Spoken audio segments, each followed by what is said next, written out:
Joshua 8. Ai destroyed. Then the Lord said to Joshua, "Do not be afraid, do not be discouraged.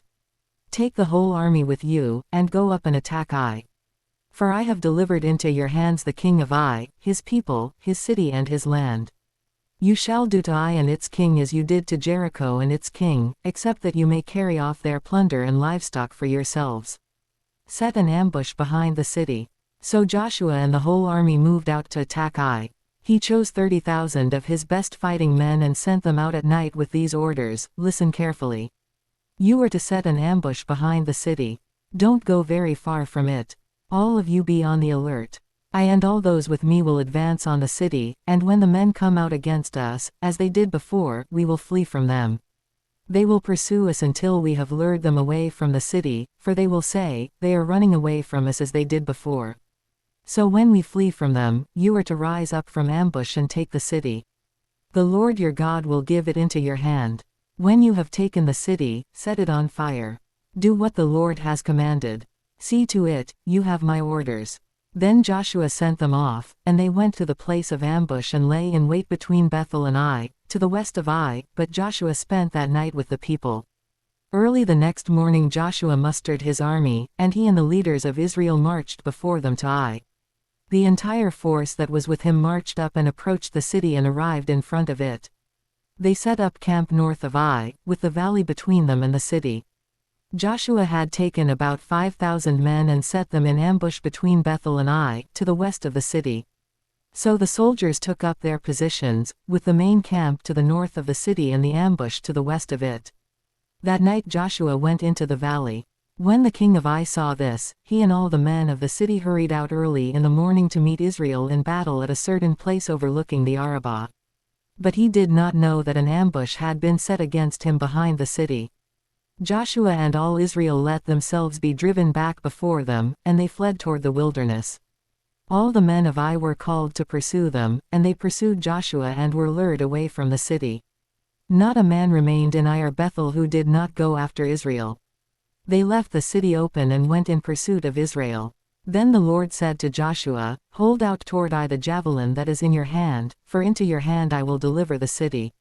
So Joshua held out toward the city the javelin that was in his hand. As soon as he did this, the men in the ambush rose quickly from their position and rushed forward. They entered the city and captured it and quickly set it on fire. The men of Ai looked back and saw the smoke of the city rising up into the sky, but they had no chance to escape in any direction. The Israelites who had been fleeing toward the wilderness had turned back against their pursuers. For when Joshua and all Israel saw that the ambush had taken the city and that smoke was going up from it, they turned around and attacked the men of Ai. Those in the ambush also came out of the city against them, so that they were caught in the middle, with Israelites on both sides. Israel cut them down, leaving them neither survivors nor fugitives. But they took the king of Ai alive and brought him to Joshua. When Israel had finished killing all the men of Ai in the fields and in the wilderness where they had chased them, and when every one of them had been put to the sword, all the Israelites returned to Ai and killed those who were in it. 12,000 men and women fell that day, all the people of Ai. For Joshua did not draw back the hand that held out his javelin until he had destroyed all who lived in Ai. But Israel did carry off for themselves the livestock and plunder of this city, as the Lord had instructed Joshua. So Joshua burned Ai and made it a permanent heap of ruins, a desolate place to this day. He impaled the body of the king of Ai on a pole and left it there until evening. At sunset, Joshua ordered them to take the body from the pole and throw it down at the entrance of the city gate. And they raised a large pile of rocks over it, which remains to this day. The covenant renewed at Mount Ebal. Then Joshua built on Mount Ebal an altar to the Lord, the God of Israel, as Moses the servant of the Lord had commanded the Israelites. He built it according to what is written in the book of the law of Moses, an altar of uncut stones, on which no iron tool had been used. On it they offered to the Lord burnt offerings and sacrificed fellowship offerings. There, in the presence of the Israelites, Joshua wrote on stones a copy of the law of Moses. All the Israelites, with their elders, officials and judges, were standing on both sides of the Ark of the Covenant of the Lord, facing the Levitical priests who carried it. Both the foreigners living among them and the native-born were there.